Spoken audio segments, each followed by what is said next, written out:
Can you imagine how it feels for an eye surgeon such as myself to remove a person's eye? Words cannot describe the feeling. Our sight is our most precious sense. It's why I wanted to become an eye surgeon, to protect sight, to restore sight, to give the gift of sight, not to take it away, and especially not to take it away from someone who has been needlessly blinded by an avoidable man-made dietary disease such as type 2 diabetes. After becoming 2020 Australian of the Year for South Australia in October 2019, I plan to use the platform to raise awareness of the sight and life-giving work of my not-for-profit organisation, Sight for All. Sight for All has been training and equipping ophthalmic colleagues throughout Asia and Africa so they can comprehensively and sustainably fight all blinding diseases, including diabetes. Diabetes is also a blinding threat right here in Australia. In fact, it's now the leading cause of blindness amongst working-age adults in this country, and the fastest growing cause of vision loss in our First Nations people. Surely, Sight for All has a responsibility to raise awareness of this concerning fact amongst the people of Australia, and to encourage regular sight-saving eye checks for those with diabetes. As Australia Day weekend loomed, I felt a deeper responsibility rising. This is Australia, my home. We have a sugar-laden chronic disease crisis that's not only blinding people, it's killing tens of thousands of Aussies every year. If I'm to be awarded Australian of the Year, should I not use this extraordinary opportunity and this powerful platform to address the root cause of type 2 diabetes, our unhealthy diet of sugar, refined carbohydrates and ultra-processed foods? Here's an excerpt from my acceptance speech on Australia Day. This year, I want to challenge our perception of sugar, our relationship with sugar, and the impact it has on the development of type 2 diabetes. I saw Scott Morrison's smile suddenly fade. Since that humbling weekend, I've been on a journey, an eye-opening journey, a disturbing journey, and I'd like to now take you on that journey with me. My first month as 2020 Australian of the Year was filled with excitement and anticipation. I had numerous speaking engagements booked throughout the year. I had countless opportunities to share my messages about the ravages of type 2 diabetes. Then in early March, COVID-19 landed, and one by one these opportunities all dissolved before my eyes. I was flattened, but not defeated. Spending my time productively, I created a keynote speech, Blinded. The world was consumed by the coronavirus frenzy, so I had to proactively seek opportunities to deliver this presentation from my study, harnessing the new online webinar world, speaking to the computer screen and the unseen faces beyond. The lockdown gave me more time. I read widely. My knowledge deepened. Many people reached out to educate me, to guide me. My journey led me down a more complex path, a path strewn with unforeseeable barriers. Did you know that type 2 diabetes is a largely preventable disease? There are at least 2 million Aussies with pre-diabetes, many of whom will go on to develop type 2 in the coming years. And yet, there are barriers to the opportunity for prevention of this disease in those with pre-diabetes. Type 2 diabetes is also a potentially reversible disease. There are at least 1.7 million Aussies with type 2 diabetes, the majority of whom will go on to develop its life-changing and life-threatening complications. And yet, there are barriers to the opportunity for reversal of this disease and its looming health consequences. Let's look at prevention and reversal of type 2, each in turn, and the unexpected barriers I encountered throughout 2020. And believe it or not, I'm barely going to mention the monumental and diabolical influence of the ultra-processed food industry. Type 2 diabetes is a preventable disease. Why would anyone knowingly put themselves at risk of an illness that will give them decades of unnecessary medical appointments, crippling expenses, lost work and life opportunities, and a battery of devastating complications? Perhaps because they're not aware that the low-fat, high-carbohydrate diet they've been consuming for the past 40 years may be causing them harm. the diet that they've been told to consume, one that's been shaped by our Australian dietary guidelines. And let me explain. In May, I was invited to be an ambassador for Wellbeing SA's Open Your World initiative. When their new website was launched the following month, I thought I'd better investigate the Eating Well pages. I was concerned to find that there were a number of dietary recommendations that to me made no sense. One of these was eating less saturated fat. And yet, there's no evidence to suggest that the natural saturated fat in our diet is linked to cardiovascular disease. Indeed, such animal source fats are critical to our health, to our survival. I wrote to the Wellbeing SA team. I expressed my concern. They explained to me that as a state government health authority, we are obliged to promote the advice of the NHMRC's Australian Dietary Guidelines. I was encouraged to direct any further concerns about the guidelines to the NHMRC, the National Health and Medical Research Council, the keeper of the guidelines. In June last year, I wrote to the NHMRC and I expressed my concerns. I met with the NHMRC and I reinforced my concerns. I pointed out the flaws and multiple layers of bias contained within the current edition of the Australian Dietary Guidelines, released in 2013. The NHMRC defended their guidelines. They disagreed that the guidelines contain any bias. In July, I wrote an opinion piece for the Canberra Times where I made the bold statement: I want Australians to be aware our dietary guidelines are flawed and the authors conflicted by industry. Later that week, Health Minister Greg Hunt announced that the guidelines were going to be reviewed. I was ecstatic. I was relieved. Why is a revision of our dietary guidelines such a big deal? The Australian Dietary Guidelines sit quietly, unceremoniously, on our government's Department of Health website. This downloadable 226-page document is powerful, very powerful. It determines what's eaten in our schools, boarding houses, residential colleges, hospitals, prisons, the Defence Force, and in childcare and aged care facilities. It determines what's eaten by our First Nations people. And it informs our army of healthcare professionals, health educators, government policymakers, and the food industry.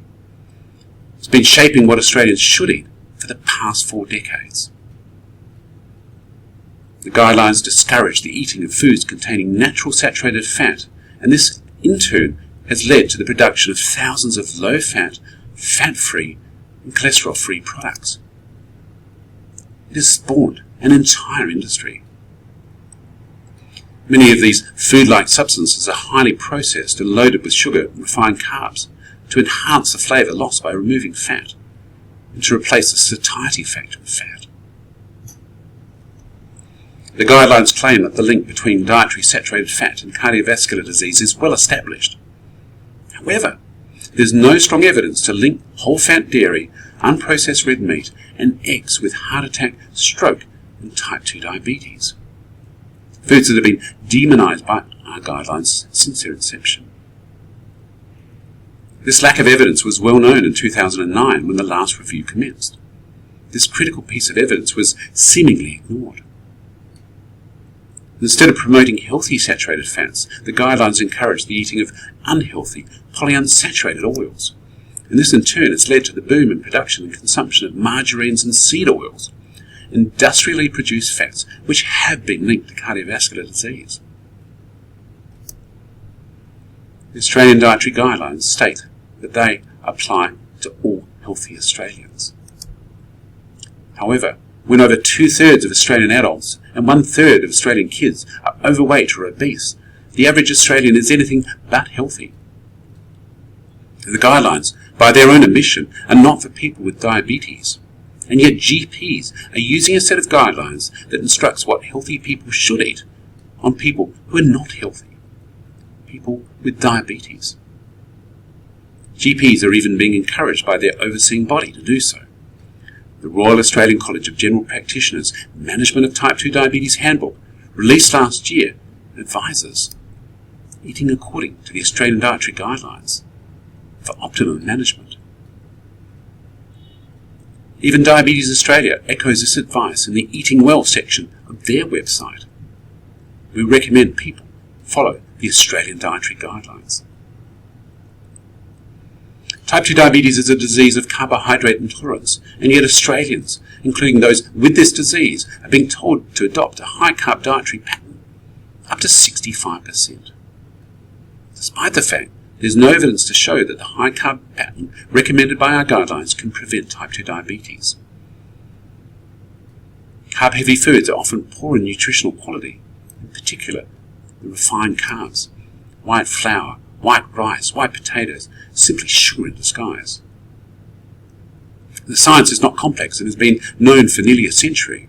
There's no biochemical process in the human body that demands we eat sugar and refined carbs.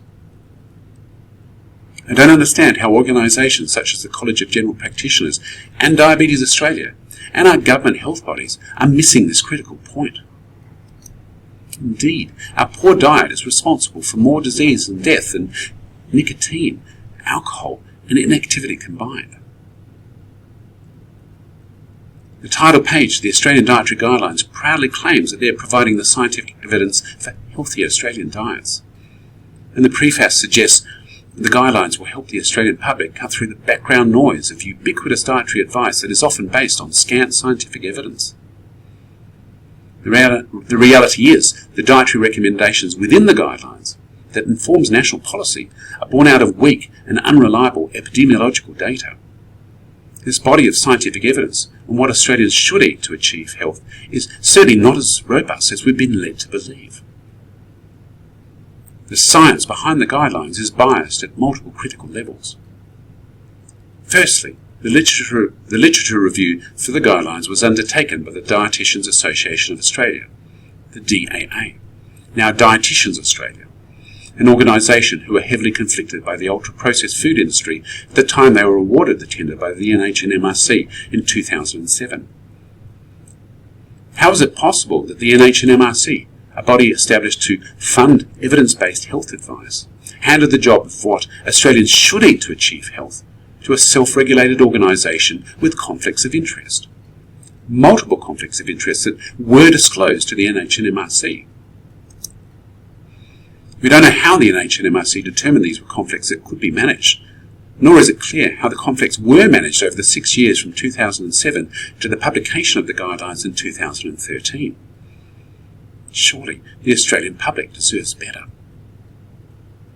Secondly, the literature selected by the DAA and that informs the guidelines is biased, as many of the studies were funded by the food industry. As one example, it's been estimated that the majority of the references in the Enjoy Grain Foods section of the guidelines are studies that have been funded by industry.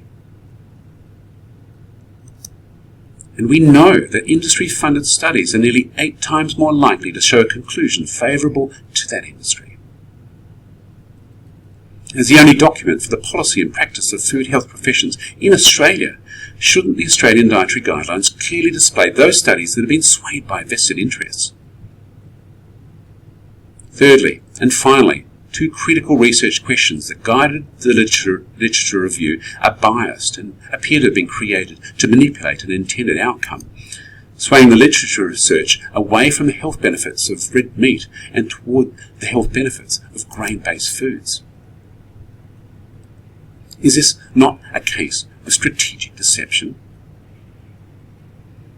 At the same time that literature review was being undertaken by the DAA, this association gained a conflict of interest with the Australian Breakfast Cereal Manufacturers Forum, the ABCMF, trading as Cereal for Brekkie. A strong consortium spearheaded by ultra-processed food giants Kellogg's, Nestle, Freedom Foods and Sanitarium. As recently as 2017, the DAA had a partnership with the ABCMF. For $23,000 a year, this industry body expected the DAA to influence, protect, and actively defend cereals, grains and sugars messaging. This influence, cheaply bought, has been very powerful indeed. We're now in the midst of an obesity epidemic, in ourselves and in our children. Obesity is the biggest risk factor for type 2 diabetes, and yet obesity is only a marker for poor metabolic health. In the United States, and I imagine here in Australia, there are now more thin metabolically sick people than there are overweight or obese metabolically sick people. So, obesity of itself is not the problem here. It's not even the number of calories we ingest that's the problem. It's the nutrient-deficient, energy-dense calories that's the problem.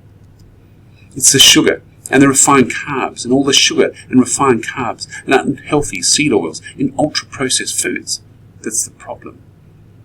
Now 62% of the American diet, 50% of the British diet, and quite likely also 50% of our Australian diet. And supermarket shelves and checkouts are loaded with these diabolical food-like substances. Affordable, accessible, alluring, and addictive.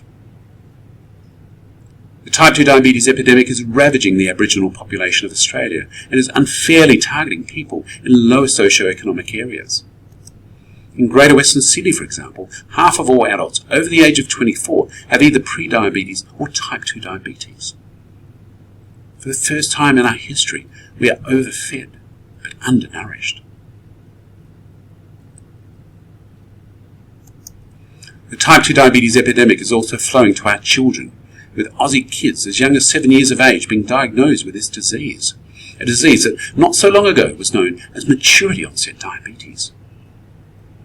When are we going to stop pushing cereal for brekkie on our youngest? Our kids are suffering and they're being set up for a lifetime of misery. Type 2 diabetes is a reversible disease. If you had a life-threatening cancer, the first thing you'd want to know from your doctor is whether the cancer could be put into remission, correct? In fact, it's your right to know. What if I told you that your life-threatening type 2 diabetes could be put into remission? Isn't it your right to know this as well? That you can potentially avoid the humiliation and the devastation that accompanies this insidious disease. The simple fact is there are now 3 proven methods for putting type 2 into remission. And yet, there's no mention of the potential for remission on the type 2 diabetes webpage of Diabetes Australia, the peak body for patients with diabetes in this country. Until March this year, the very first words in the type 2 diabetes section of the website were, type 2 diabetes is a progressive condition. And the words progressive or progression were mentioned 5 times on this one web page, no doubt reinforcing a feeling of hopelessness for its newly diagnosed members, reinforcing the hopelessness felt by many people with this disease. In March, after my written request to Diabetes Australia, the wording has modestly changed to type 2 diabetes is often a progressive condition. Yet the words progressive or progression are still mentioned 4 times. I'm pleased that Diabetes Victoria has been more generous in its rewording, stating that type 2 diabetes is sometimes called a progressive condition. Isn't it your right to know that type 2 diabetes doesn't have to be a progressive life sentence? There's clearly still a long way to go. In August, I joined the Expert Advisory Group for the refresh of the 2016 National Diabetes Strategy. In my reading of the strategy, I discovered that there were no mention of the possibility of remission for type 2 diabetes. I was staggered. Why is remission not objective of our national approach to this disease? Should this critical information not be shouted from the rooftops? As a medical practitioner of 33 years, I feel strongly that remission of type 2 should be a major goal in the National Diabetes Strategy, and I recommended this to the Expert Advisory Group and our Department of Health. If a patient has type 2 diabetes, shouldn't every single one of them be informed that there are proven methods for putting into remission their life-changing and life-threatening disease, and be given that opportunity? And are we not being negligent as healthcare professionals and health policy makers if we don't inform patients of this liberating, life-giving and life-saving opportunity? What are the 3 proven methods for putting type 2 diabetes into remission?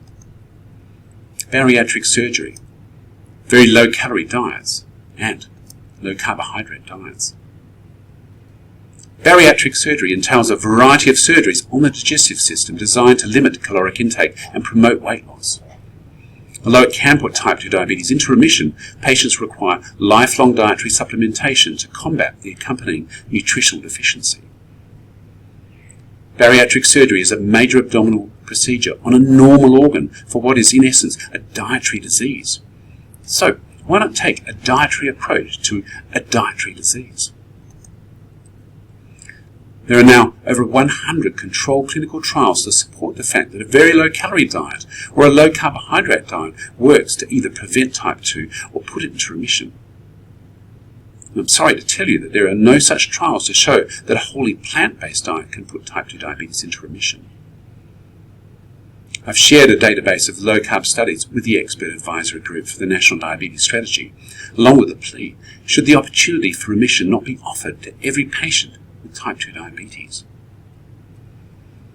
I'm delighted to let you know that remission will now be included under one of the major goals of the strategy. However, disappointingly, it was not felt to be worthy of its own goal.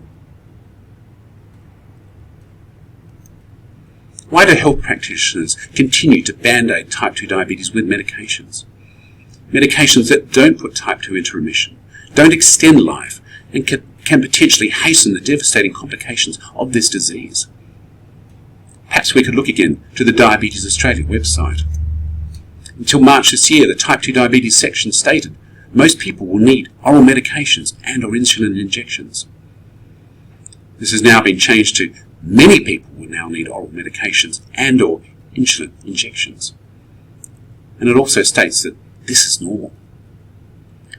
Amongst the list of corporate partners of Diabetes Australia, the majority are pharmaceutical companies. This conflict of interest means that other solutions to managing type 2 diabetes may be overlooked. Non-pharmaceutical solutions, dietary solutions.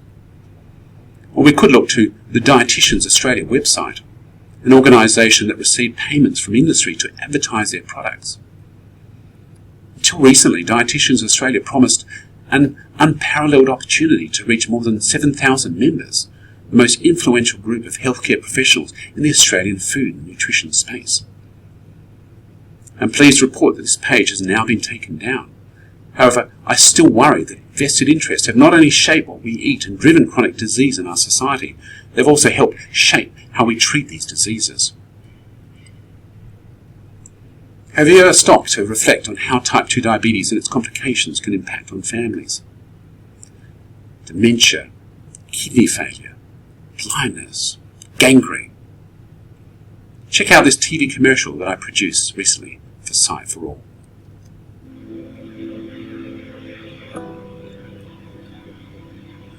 To Papa, you are the best papa in the world, and have a happy Christmas. Love from Malia.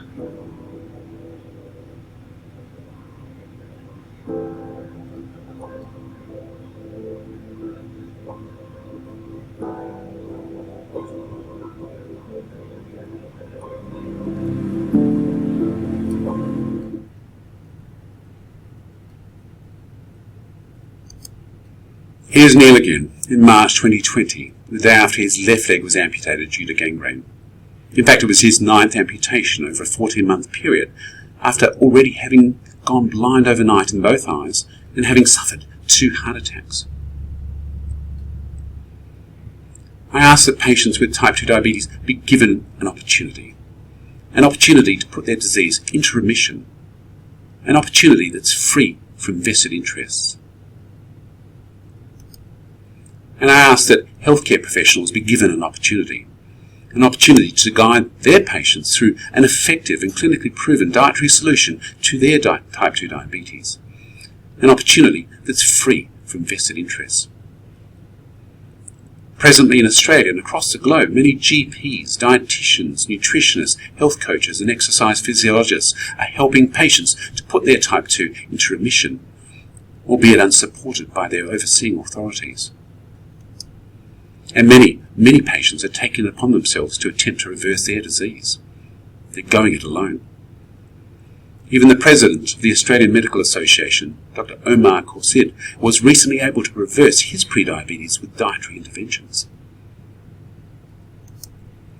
The inclusion of remission of type 2 diabetes as a major goal in our National Diabetes Strategy would give all healthcare professionals the comfort they can offer this management option to their patients without fear of recrimination, of going outside the rigid boundaries of the Australian dietary guidelines, and receiving an unwanted investigation by their regulatory authority.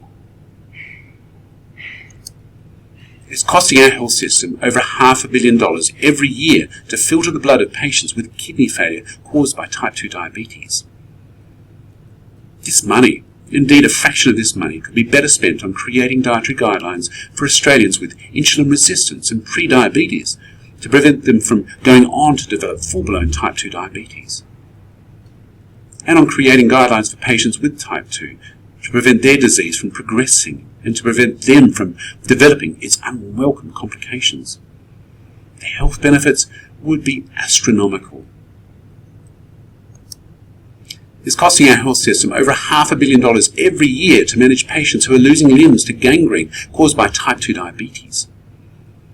A fraction of this money could be better spent on educating healthcare professionals and giving them effective tools to limit the progress of type 2 in their patients, to even put the disease into remission. The cost savings would be astronomical.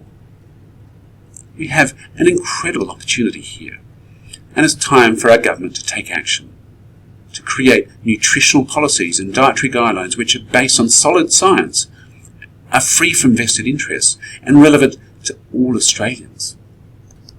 To raise awareness of the dangers of excessive consumption of sugary food and drinks and ultra-processed junk. To hold businesses and industry accountable for their predatory sales and marketing tactics. And to support healthcare professionals and their patients in ridding our country of this cursed disease. All doctors are taught in medical school to do no harm. The Hippocratic Oath guides us. I will neither give a deadly drug to anybody who asks for it, nor will I make a suggestion to this effect. Our current medical model favours giving deadly drugs to patients with type 2 diabetes, drugs that are doing harm. And I will apply dietetic measures for the benefit of the sick. I will keep them from harm and injustice. Our current dietetic model is not benefiting the sick, not keeping them from harm and injustice.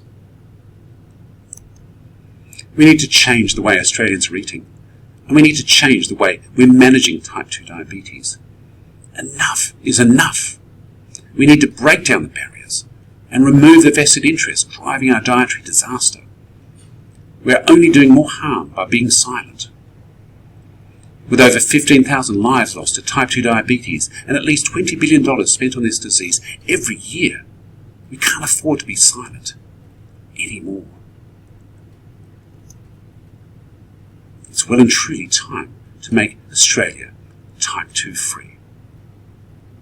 Thank you.